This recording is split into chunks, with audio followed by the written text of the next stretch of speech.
MP104 fraction. Donc en fraction, il y a quelques règles, on va appeler ça les principes généraux à connaître.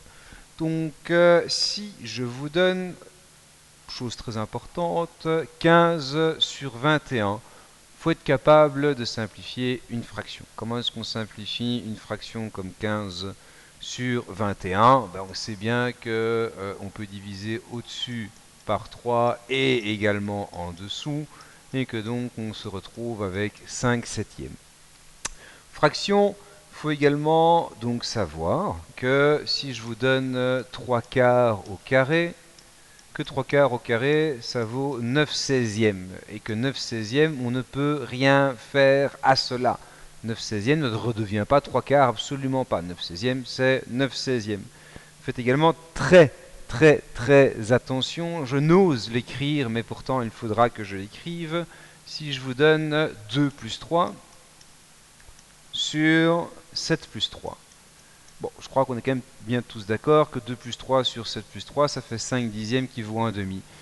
Je n'ose l'écrire, et pourtant, en général, quand on dit qu'il ne faut pas retenir ça, l'étudiant retient, c'est on ne peut jamais supprimer ceci, parce que sinon vous me dites que 1 demi devient 2 septièmes, ce qui est une ânerie. Donc 2 plus 3, 7 sur 3, on est bien d'accord que 2 plus 3 sur 7 plus 3, ça vaut donc bien 5 dixièmes qui vaut 1 demi.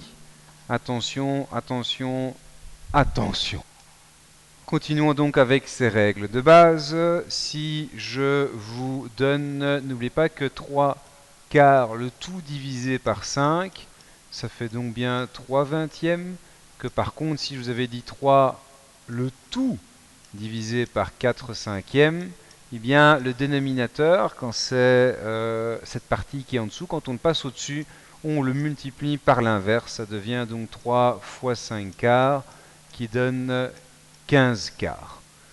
Et pour terminer, écoutez, nous sommes sur ce chapitre des fractions.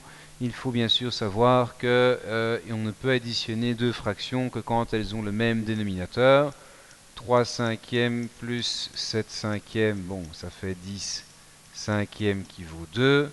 Il est clair que si je vous donne 3 cinquièmes plus 7 demi, eh bien la première chose que l'on doit faire, c'est mettre au même dénominateur.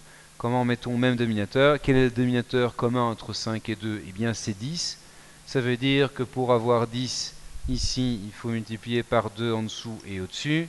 Pour avoir 10 ici, il faut multiplier par 5 en dessous et au-dessus. Ce qui fait qu'en résumé, on se retrouve avec 6 dixièmes plus 35 dixièmes, ce qui revient à faire 6 plus 35 sur le dénominateur commun qui est 10, et donc nous avons 41 dixièmes. On peut noter 4,1, même si vous savez, de manière générale, les professeurs de mathématiques préfèrent tous travailler en fractions. Et pour terminer, écoutez, voilà un petit exercice récapitulatif. Donc on a déjà eu cours sur ce bon vieux PEMDAS, d'abord les parenthèses, d'abord les exposants, d'abord les multiplications et divisions, et ensuite on additionne. Donc on va commencer par simplifier ceci, ceci et ceci. Comment peut-on simplifier cela? 3 et 9, ça fait, on divise par 3. 14 et 10, on peut tout simplement simplifier par 2 au-dessus et en dessous, ce qui fait qu'il nous reste 7 quinzièmes. Notre deuxième partie, on peut simplifier 5 et 25 et 7 et 28. Ce qui fait qu'il nous reste au numérateur 1 fois 1 divisé par 4 fois 5. Ensuite, troisième partie, 7 et 14, il nous reste 2. 3 et 6, il nous reste 2.